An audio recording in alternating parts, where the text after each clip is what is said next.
और अब वक्त है इलेक्शन 20 का।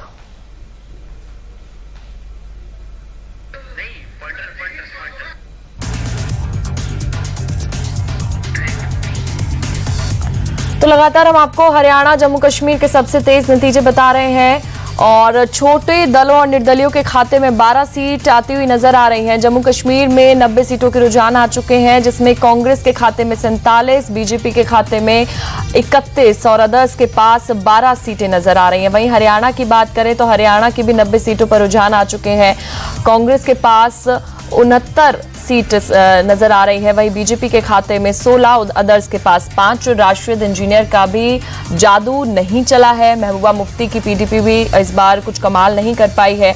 हरियाणा के शुरुआती रुझान में कांग्रेस की सरकार साफ तौर पर बनती हुई नजर आ रही है और अगर ये रुझान सही होते हैं तो 10 साल बाद कांग्रेस हरियाणा की सत्ता में वापसी कर लेगी। और इस चुनाव में कांग्रेस ने मुख्यमंत्री का चेहरा क्योंकि अभी तक घोषित नहीं किया है। हरियाणा जम्मू कश्मीर के नतीजे हम लगातार आपको बता रहे हैं। अभी ये फिलहाल रुझान है जो हम आपको बता रहे हैं। 15 सीटों के आसपास सिमटती दिख रही है फिलहाल बीजेपी।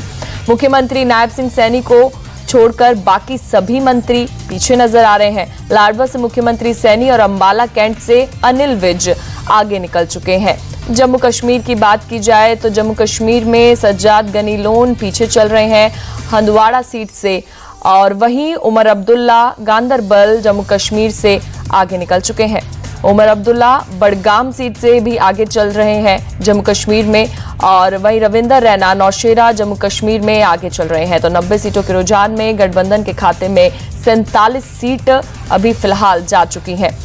और हरियाणा की बात करें तो हरियाणा में सबसे बड़ा सवाल यही रहेगा कि किसके नाम पर मुहर लगेगी और कौन वो मुख्यमंत्री का चेहरा होगा, क्योंकि हरियाणा में भी कांग्रेस आगे निकल चुकी है 69 सीटों के साथ। 90 सीटों के रुझान आ चुके हैं और जिसमें कांग्रेस 69 सीटों के साथ आगे चल रही है। बीजेपी के खाते में 16, अदर्स के पास 5 सीटें। जम्मू कश्मीर में बीजेपी 31 सीटों पर आगे चल रही है, लेकिन वहां भी कांग्रेस और एनसी बाजी मारती हुई नजर आ रही है। अगर हम बात करें जम्मू कश्मीर की तो अभी भी कांग्रेस रुझानों में आगे चल रही है 47 सीटों के साथ। श्रीनगर सीट में एनसी के खाते में 14, कांग्रेस के पास 1, और वहीं उधमपुर में एनसी के पास 4, बीजेपी के खाते में 13 सीट नजर आ रही हैं। अनंतनाग राजौरी में 17 में से एनसी के पास 9, बीजेपी के खाते में 2, वहीं बारामूला में एनसी के पास 11, बीजेपी 0 पर, कांग्रेस 2 के साथ आगे चल रही है। तो जम्मू कश्मीर में 90 सीटों के रुझान आ चुके हैं, वो हम आपको बता रहे हैं। कांग्रेस के पास 47 अभी तक जो रुझान आए हैं 47 सीट, बीजेपी के पास 31, अदर्स के पास 12 सीटें नजर आ रही हैं। तो 90 सीटों के रुझान में गठबंधन के खाते में 47 सीट, तो दोनों जगह पर कांग्रेस आगे चल रही है। अभी ये रुझान है, देखना होगा ये रुझान किस तरीके से बदलते हैं। छोटे दलों और निर्दलियों के खाते में 12 सीटें नजर आ रही है। महबूबा मुफ्ती की पीडीपी का काफी ज्यादा बुरा हाल होता हुआ नजर आ रहा है। वहीं राशिद इंजीनियर का भी जादू कुछ खास चल नहीं पाया।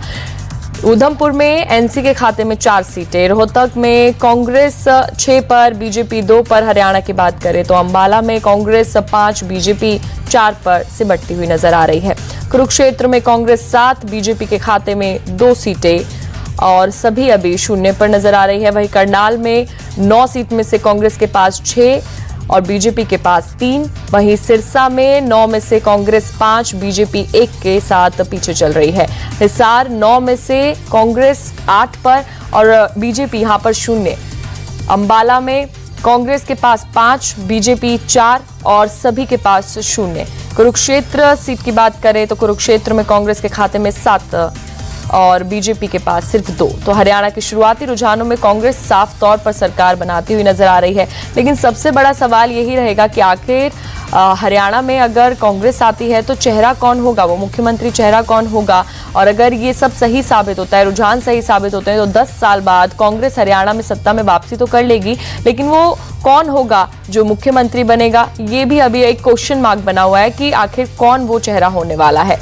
तो नतीजे अब धीरे धीरे आने शुरू हो जाएंगे। रुझान हम आपको बता रहे हैं। करनाल में 9 में से कांग्रेस के पास 6 सीटें, सिरसा में 9 में से कांग्रेस के पास 5, बीजेपी के खाते में 1 सीट नजर आ रही है।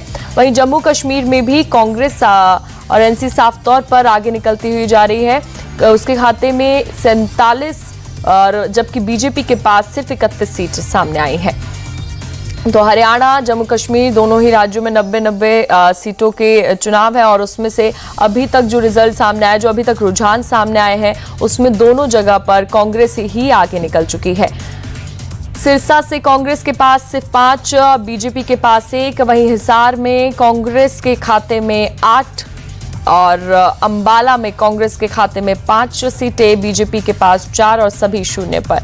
तो हरियाणा जम्मू कश्मीर के सभी 90 सीटों के रुझान आ चुके हैं, वो हम आपको लगातार बता रहे हैं। हरियाणा में कांग्रेस बहुमत के आंकड़े से आगे निकल चुकी है, जबकि जम्मू कश्मीर में कांग्रेस नेशनल कॉन्फ्रेंस गठबंधन आगे है और बीजेपी और पीडीपी काफी ज्यादा पीछे चल रही है। कोई खास जादू चल नहीं पाया है, जो रुझान सामने आए हैं। दोनों ही राज्यों में 90 सीटों के लिए वोटिंग हुई थी। अभी फिलहाल चेक किया जा रहा है कि आखिर कौन जीत हासिल करेगा। जम्मू कश्मीर में क्योंकि 3 फेज में चुनाव हुए थे, हरियाणा में 1 फेज में, और उसके रुझान हम आपको बता रहे हैं। कुरुक्षेत्र की बात की जाए तो वहां पर भी कांग्रेस आगे निकल चुकी है। करनाल में 9 सीटों में से कांग्रेस के खाते में 6, बीजेपी के पास 3 सीटें, और सिरसा में 9 में से कांग्रेस के खाते में 5, बीजेपी के पास सिर्फ 1।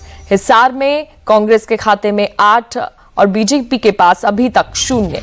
अंबाला की बात की जाए, अंबाला में 9 में से कांग्रेस के खाते में 5, यहां भी कांग्रेस आगे निकल चुकी है। कुरुक्षेत्र में भी कांग्रेस आगे निकल चुकी है 7 के साथ, वहीं बीजेपी 2 पर ही सिमटी हुई है। करनाल में कांग्रेस आगे है, यानी हरियाणा में सभी सीटों में देखा जाए तो कांग्रेस आगे है और कांग्रेस का टोटल 69 सीटों के साथ कांग्रेस आगे चल रही है। बीजेपी के पास सिर्फ 16। हरियाणा के शुरुआती रुझान में कांग्रेस की सरकार साफ तौर पर बनती हुई नजर आ रही है।